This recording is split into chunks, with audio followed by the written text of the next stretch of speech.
Hi everyone! It's me, DianneQ, and welcome po sa aking channel. So yes, for today's video naman ay may share ako sa inyo isang YouTube feature that is very helpful, useful sa ating mga YouTubers. And these YouTube features really help us on how to grow our channel. This YouTube feature tells us kung kailan at anong oras ba ang pinakang best time para mag-upload tayo ng mga videos natin. Malalaman natin sa video na to kung kailan ang pinakang peak time na nag-engage ang mga viewers or subscribers natin sa mga uploads natin. This YouTube feature tells us our YouTube analytics schedule and mas malaki ang chance na mag-gain ito ng mas maraming views. So, if you wanna know more, just keep on watching.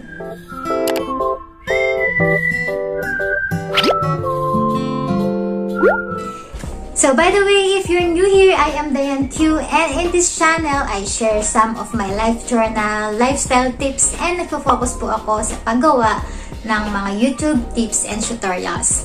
So, if you like that content, please consider to subscribe.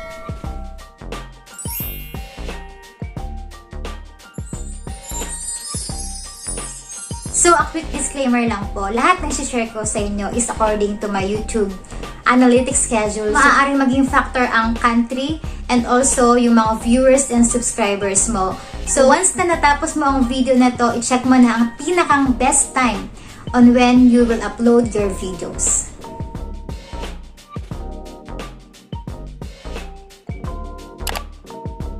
Okay, the first thing to do is go to your YouTube Studio. Punta ka lang ng Chrome mo and then click your YouTube Studio and then look for your analytics. So this one is the analytics. Okay, so once na nandito ka na sa analytics, you can see the overview, reach, engagement, audience, and revenue.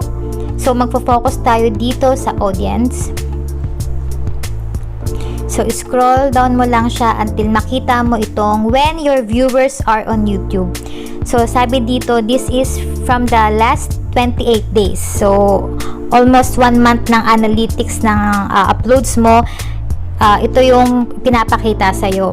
So, explain ko lang ng mabilis since understandable naman siya. As you can see dito from Sunday to Saturday from 12 AM to 6 AM, kokonti lang yung viewers ko. Since hindi ganun ka-violet or ka-powerful yung color niya. And then once naklinik mo siya, nakalagay dito is very few of your viewers are on YouTube. So meaning, kakonti talaga or wala talagang halos manonood ng mga uploads ko kung ganyang oras ako nag-upload. So punta naman tayo dito from 6 AM. 6 AM,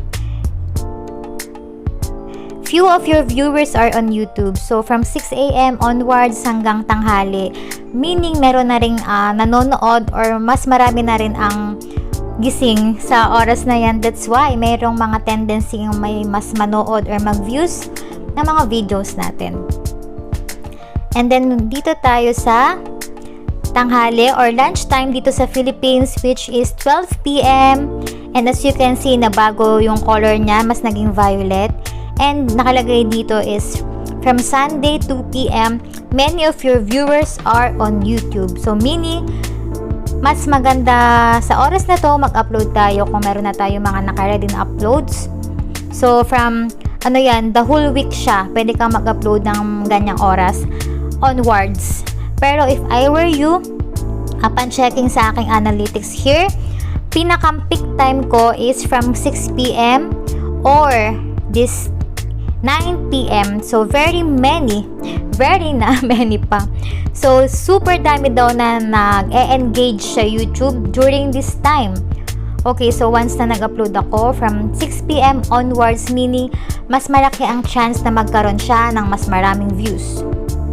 So, yan. Check mo lang kung anong oras mas peak ang mga viewers mo, kung kailan sila mas nag-engage sa YouTube. And then, Viola. So, experiment mo lang kung applicable siya on your uploads. So, may nakalagay naman dito, publish time is not known to directly affect the long-term performance of a video. So meaning, experimental lang to. Iba't iba pa rin yung magiging specific time when your viewers are on YouTube. So, that's all. Sobrang bilis lang and sobrang simple, diba? Makikita natin na it is a great help para makapag-experiment tayo ng mga uploads natin kung kailan ba talaga ang pinakang best time. Pero syempre, your contents is all that matter. Wow, love is all that matter. Pero syempre, yung content pa rin natin or yung mga video uploads pa rin natin ang pinakang mahalaga. Baliwala yung mga oras na yan or yung mga peak time na yan kung hindi mo talaga pinagpaguran or isipan yung mga videos mo. And I hope na meron kayong natutunan, and if ikaw, anong oras yung pinakang peak time or pinakang nag-engage yung mga viewers mo sa mga uploads mo, i-comment mo lang dyan. So if meron kayong mga comments or suggestions, please comment down below. And kung nagustuhan mo to, please do like. And kung hindi ka pa nakaka-subscribe, subscribe mo na. And thank you for watching, and lagi niyong tatandaan, smile more! See ya next time!